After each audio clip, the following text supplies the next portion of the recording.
This is the Ferrari 296 GTB. 818 horsepower. Twin-turbo V6 hybrid. 0 to 60 in under 3 seconds.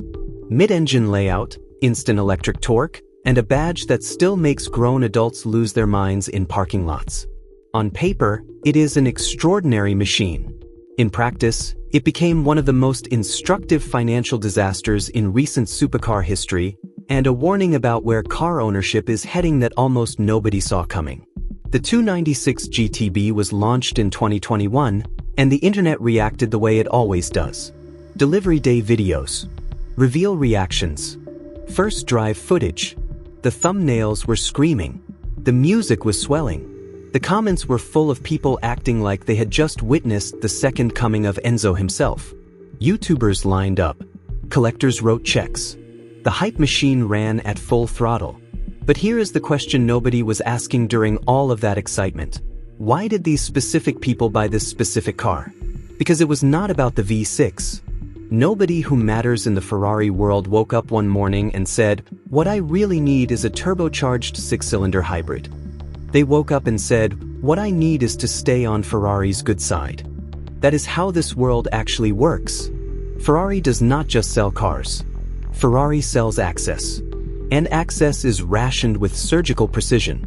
If you want a chance at the cars that actually carry generational weight, the limited special series, the V12 Halo machines, the models that appreciate while everything else falls, you have to demonstrate loyalty first. You have to spend money now to earn a seat at the table later. The 296 GTB was that seat. It was not a passion purchase for most of the people loudest about it. It was a ticket punch, wrapped in carbon fiber and delivered with a bow on top. By what Ferrari offers today. Stay close to the network.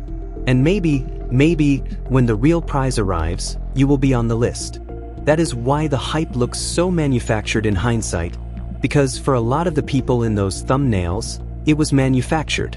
They were not buying a car. They were buying insurance. Then the cars started arriving in volume, and the used market noticed. New listings. More listings. Then more still. The same model over and over on every major platform. And the prices started doing something Ferraris are simply not supposed to do. They started falling. Not crashing overnight. Falling steadily, quietly, and fast enough to hurt anyone who had bought near the peak of the hype cycle. Reports out of the UK pointed to drops of 30% or more off sticker. North American listings told the same story. This is where the financial pain begins. Not the sticker price itself, but the gap between what you paid when the world was screaming about this car and what the market is quietly offering now. That gap is where the dreams went to die. Mark's dream garage is the clearest example. He did not just buy a 296. He restructured his entire collection around it. He sold off his fleet, cleared the decks, and made the Ferrari the centerpiece of everything. Then the market moved against him. When he talked about selling for under $200,000, that was not a flex. That was a six-figure loss. That was a man standing in front of his audience and telling the truth about what the game had cost him. Not a victory lap. A warning shot. Other creators ran the same playbook. Buy the Ferrari, create the content, let the algorithm eat, then move on to the next shiny thing when the story stops working. The car was never the point. The car was the set piece. Rich reviews started being honest about what was happening in the market. Too many sellers, not enough buyers, prices still sliding. Driver 88 put it plainly, everyone is selling their Ferrari 296 GTB. And once that sentence enters the public conversation, the spell is broken. Ferraris are built on scarcity psychology. They are supposed to feel rare, exclusive, difficult to obtain. The moment the classifieds start looking crowded, the entire emotional architecture collapses. Compare that to the older V8 models, the 458, the F8. Those cars are not falling apart in the used market. They are holding value. In some cases, appreciating, because they carry emotional weight that no engineering specification can replicate.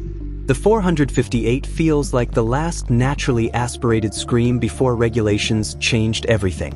The F8 feels like a proper goodbye to a specific kind of Ferrari soul. They sound right. They feel right. They do not require a battery management system or software approval to operate as intended. The 296 does not carry that weight. It is faster. It is technically superior in almost every measurable way. But it is a transition product. And when markets get nervous, buyers stop paying premiums for transition products. They pay for emotion. They pay for certainty. They pay for legacy. But losing money is survivable. People lose money on cars all the time. What happened next is where modern supercar ownership revealed its real face. Matt Armstrong bought a wrecked 296 GTB. That is what he does. He finds cars the industry writes off and brings them back. He is not cutting corners, not sourcing gray market knockoffs. Genuine parts. Real labor. Everything documented. And normally, that is the whole story. A broken car becomes a whole car. The audience gets the rebuild journey. Everyone wins. Except this time, the car was a Ferrari 296 GTB. And Ferrari had other ideas. Matt got deep into the rebuild. The physical work was complete. The car was structurally and mechanically sound. Then the hybrid system threw a fault. Not a physical failure. Not a broken component. A software fault. A code that needed to be cleared. Except clearing it required Ferrari's proprietary diagnostic system, Ferrari's authorized network, and Ferrari's approval. And Ferrari was not approving. They flagged the VIN. They blocked further parts access. They effectively communicated that this car would not be cleared through any unauthorized channel. So it sat, a physically complete, mechanically rebuilt Ferrari 296 GTB, completely locked out of functioning as a real car. A $330,000 brick. Let that land for a moment. You paid for the car. You sourced the parts legitimately. You did the work. You hold the title. And the manufacturer can still reach across your garage and turn it into an expensive floor ornament. That is not a mechanical failure. That is a policy decision. And that policy decision is the new face of automotive consumer control. Think about how the old scams worked.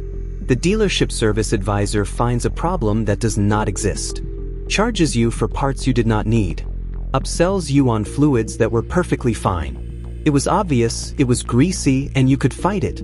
You could take the car to an independent shop. You had options. Now the scam is digital. Now the scam is elegant.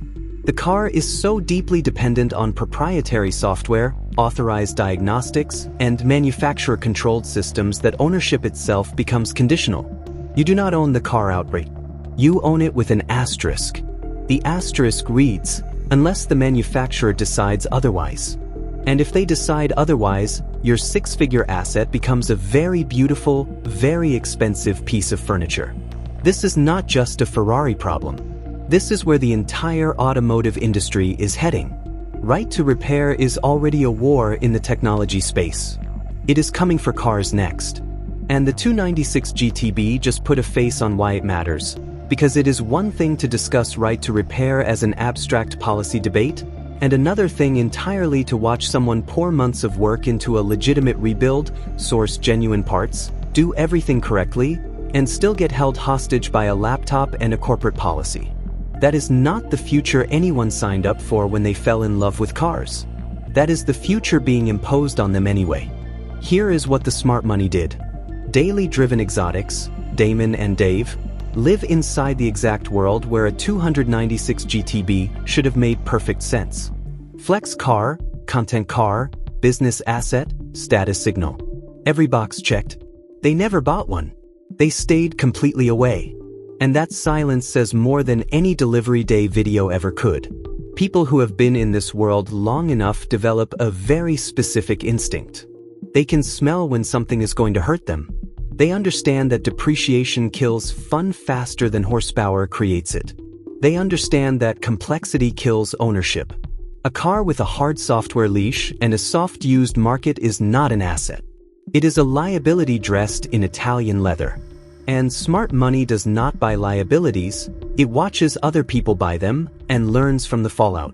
The Ferrari 296 GTB is a genuinely remarkable machine. The engineering is real. The performance is real. The badge is real.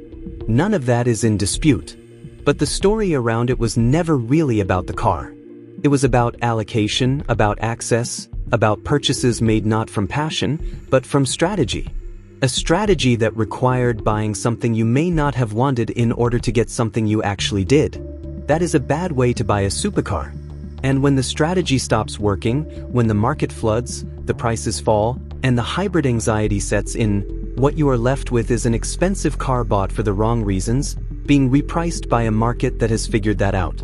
The 296 GTB does not feel owned. It feels accessed, like a membership with terms and conditions that can change at any moment by someone else, without your consent.